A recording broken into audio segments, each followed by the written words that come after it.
যাব।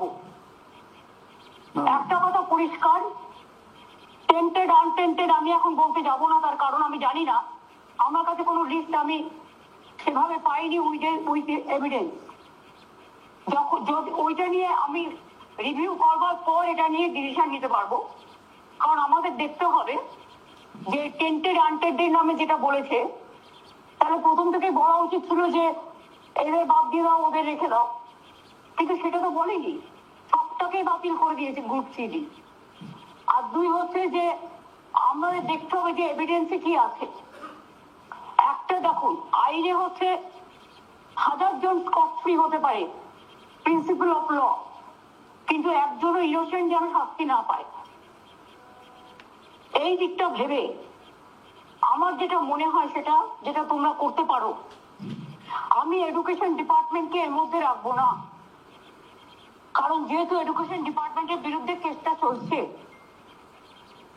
আমি কথা দিচ্ছি যে আমাদের গভর্নমেন্ট গ্রুপ সি, গ্রুপ টি এবং টিচার সবার জন্যই রিভিউ পিটিশনে সুপ্রিম কোর্টে যাবে। আমরা জাস্ট আইনের কাগজপত্র তৈরি করছি এবং সেই জন্য একটু অপেক্ষা করছি, কারণ আমরা 1 মাসের মধ্যে করতে হয়, তাড়াহুড়ো করে আমরা ভুল করতে চাই না, কারণ আপনাদের ভবিষ্যৎ আছে, আপনাদের পরিবার আর পরিবাররা আছে, আপনারা অনেকেই লোন টোন নিয়ে বসে আছেন। ন্যাচারালি গ্রুপ সি একটা চাকরি পাওয়া চারটিখানি কথা নয়, এবং গ্রুপ ডিও, তবে চাকরিতে বেকিং এর ব্যাপার আছে। যদি সব বাতিল করে দেয়, একটা চাকরিতে বেক হয়ে গেলে এতদিন যে চাকরি করেছেন সেটাও প্রবলেমেটিক হয়ে যায়। কাজে আমার মনে হয় আমাদের রিভিউ করতে করতে হয়তো আগামী মাসের প্রথম সপ্তাহ হয়ে যেতে পারে।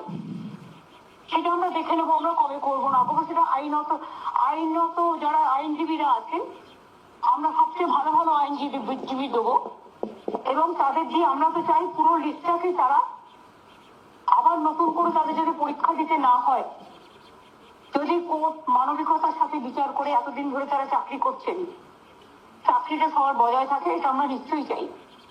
সেই জন্য আমরা একটা চেষ্টা করব।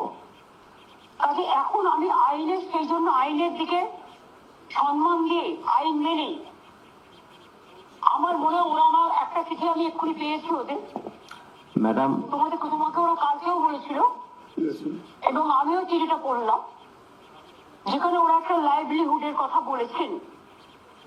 দেখো, এক হচ্ছে কোর্ট যদি সম্পূর্ণ রিজেক্ট করে দেয়, তখন অন্যভাবে কি করা যায় সেটা আমরা অল্টারনেটিভ ভাববো, কিন্তু এখন তো আমাদের এত সময় আছে ওকে রিভিউ করবার, সেই জন্য এই সিদ্ধান্তটা নিয়ে আপনাদের ভাবতে হবে, এটা আমরা ভাববো।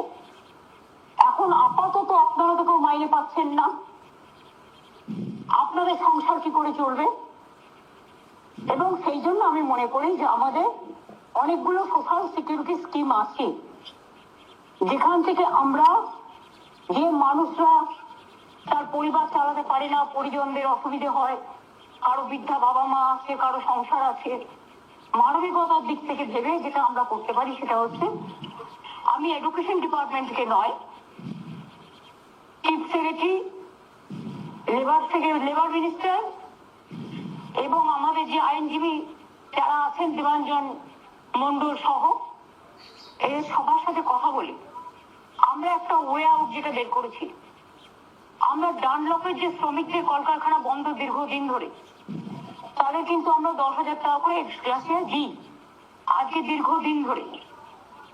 আমি এটা বলবো, আমরা যতক্ষণ রিভিউ করতে না পারছি এবং একটা ফয়সালা না হচ্ছে, ততদিন গ্রুপ সি যারা আছে তাদের একটা 25,000 টাকা করে